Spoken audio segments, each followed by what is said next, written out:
ព្រះវរបិតាបរិជ្ជបុត្រានិងព្រះវិញ្ញាណបរិសុទ្ធកូនកំពុងតែអធិដ្ឋានសូមជួយឲ្យកូននេះឆ្លងផុតសមរភូមិនៅពាក្យសម្ដីដែលកូនកំពុងតែប្រយុទ្ធកូននឹងសម្លេះពួកវាឲ្យអស់ឲ្យពួកវាងាប់ផុតរលត់ឯនេះជាវេនរបស់ខ្ញុំដែលរងចាំមកជាយូរចេញមកជាមួយបរោសម្រាប់ដែលអធិប្បាយដូចជាគ្រូសំណេរសេចក្តីមិនអាចទៅឲ្យស្ដាប់ឲ្យច្បាស់ឲ្យគិតគូរក៏បានតែព្រុសដូចជាសាច់ឆ្កែឲ្យបែរមកអួតថាជន់គំរូឲ្យពួកអាក្មេងកទីកទើខ្នងមិនទាន់បងមីគេគ្រាន់តែចង់ឲ្យកែលម្អឲ្យពួកបាគូឲ្យតែរីកុំឲ្យវង្វេងស្មារតីកុំឲ្យភ្លើខ្លាំងជាងនេះដោយសារតែភាពល្បីល្បាញធ្វើឲ្យខ្លាចជាពួកសំគីគេគ្រាន់តែប្រាប់ឲ្យល្អ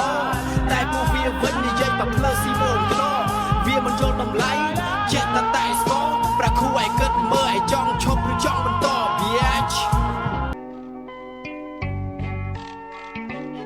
ព្រះវរបិតាបរិជ្ជបុត្រានិងព្រះវិញ្ញាណបរិសុទ្ធកូនកំពុងតែអធិដ្ឋានសូមជួយឲ្យកូននេះឆ្លងផុតសមរភូមិនៅពាក្យសម្ដីដែលកូនកំពុងតែប្រយុទ្ធកូននឹងសម្លេះពួកវាឲ្យអស់ឲ្យពួកវាងាប់ផុតរលត់ឯនេះជាវេនរបស់ខ្ញុំដែលរងចាំមកជាយូរចេញមកជាមួយបរោសម្រាប់ដែលអធិប្បាយដូចជាគ្រូសំណេរសេចក្តីមិនអាចទៅឲ្យស្ដាប់ឲ្យច្បាស់ឲ្យគិតគូរក៏បានតែព្រុសដូចជាសាច់ឆ្កែឲ្យបែរមកអួតថាជន់គំរូឲ្យពួកអាក្មេងកទីកទើខ្នងមិនទាន់បងមីគេគ្រាន់តែចង់ឲ្យកែលម្អឲ្យពួកបាគូឲ្យតែរីកុំឲ្យវង្វេងស្មារតីកុំឲ្យភ្លើខ្លាំងជាងនេះដោយសារតែភាពល្បីល្បាញធ្វើឲ្យខ្លាចជាពួកសំគីគេគ្រាន់តែប្រាប់ឲ្យល្អ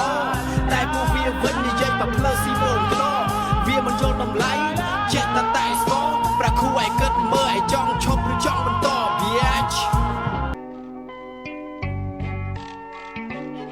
ព្រះវរបិតាបរិជ្ជបុត្រានិងព្រះវិញ្ញាណបរិសុទ្ធកូនកំពុងតែអធិដ្ឋានសូមជួយឲ្យកូននេះឆ្លងផុតសមរភូមិនៅពាក្យសម្ដីដែលកូនកំពុងតែប្រយុទ្ធកូននឹងសម្លេះពួកវាឲ្យអស់ឲ្យពួកវាងាប់ផុតរលត់ឯនេះជាវេនរបស់ខ្ញុំដែលរងចាំមកជាយូរចេញមកជាមួយបរោសម្រាប់ដែលអធិប្បាយដូចជាគ្រូសំណេរសេចក្តីមិនអាចទៅឲ្យស្ដាប់ឲ្យច្បាស់ឲ្យគិតគូរក៏បានតែព្រុសដូចជាសាច់ឆ្កែឲ្យបែរមកអួតថាជន់គំរូឲ្យពួកអាក្មេងកទីកទើខ្នងមិនទាន់បងមីគេគ្រាន់តែចង់ឲ្យកែលម្អឲ្យពួកបាគូឲ្យតែរីកុំឲ្យវង្វេងស្មារតីកុំឲ្យភ្លើខ្លាំងជាងនេះដោយសារតែភាពល្បីល្បាញធ្វើឲ្យខ្លាចជាពួកសំគីគេ